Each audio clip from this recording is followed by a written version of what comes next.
Bom dia, meninos e meninas dos oitavos anos. Hoje vou explicar a vocês o tema da segunda semana do PET 3, que é Brasil Império, Primeiro Reinado, que foi de 1822 a 1831. Bom, após a declaração de independência, em setembro de 1822, algumas províncias aqui do Brasil, controladas pela elite comercial e política portuguesa, não reconheceram o governo sediado na cidade do Rio de Janeiro.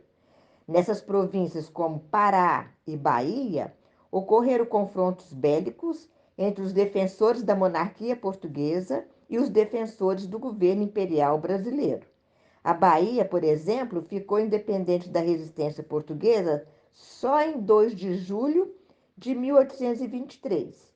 E no fim desse mesmo ano de 1823, a última província, a do Grão-Pará, que também adere à independência da resistência portuguesa. O primeiro país a reconhecer a nossa independência, né, o Império Brasileiro, foram os Estados Unidos da América, em 1824.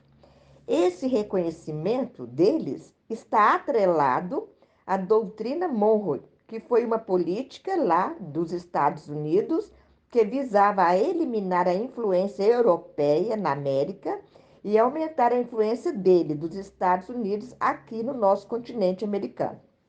Em 1825, após a negociação mediada pelos ingleses, Portugal, então, com uma indenização de 2 milhões de libras esterlinas, reconhece a emancipação brasileira. Em 1826, o rei português, Dom João VI, faleceu.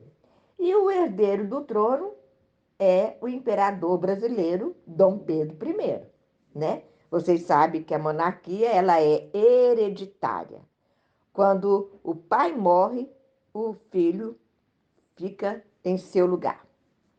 Como a elite brasileira ficou temerosa de uma reunificação entre as duas nações, Portugal e Brasil, Dom Pedro I, então, foi forçado a escolher entre as duas coroas e abdicou, em 1827, a coroa portuguesa em favor de sua filha Maria da Glória. Ainda em 1826, a antiga colônia espanhola da Cisplatina, aqui no continente americano, anexada ao Brasil em 1810, inicia sua guerra de independência do Império do Brasil. E, em 1828, após a derrota do Brasil, a Cisplatina se torna, então, a República Oriental do Uruguai, onde hoje é o país Uruguai, né?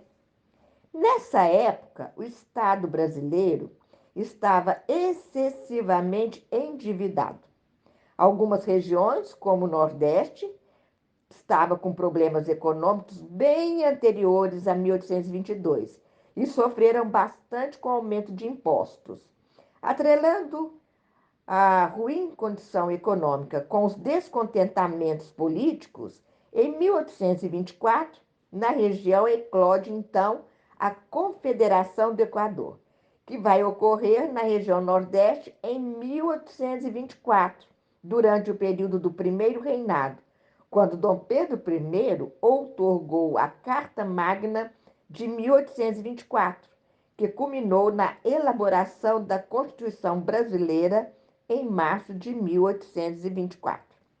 Além dessa maneira arbitrária de governar, o evento então despontou uma vez que a nova Constituição privilegiava em grande parte os portugueses, com medidas centralizadoras, gerando assim forte insatisfação da população, principalmente da aristocracia rural, ou seja, dos produtores de algodão do norte do estado, os quais estavam imbuídos pelos ideais liberais, né? E também influenciados pela Revolução Industrial. Por outro lado, a elite agrária e os trabalhadores dos engenhos de açúcar do Sul, que era uma atividade econômica que vinha sofrendo com a queda da exportação de açúcar, mesmo assim, lutavam pela permanência de Dom Pedro I no poder, posto que as ideias abolicionistas eram favoráveis.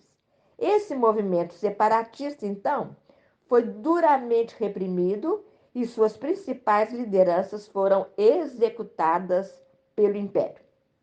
A Constituição outorgada por Dom Pedro I, em 1824, ela tinha forte sentido de centralização do poder nas mãos de Dom Pedro I. Vejam bem, as suas características eram Estado centralizado, monarquia hereditária, voto censitário masculino, ou seja, só podiam votar homens que tivessem renda, né?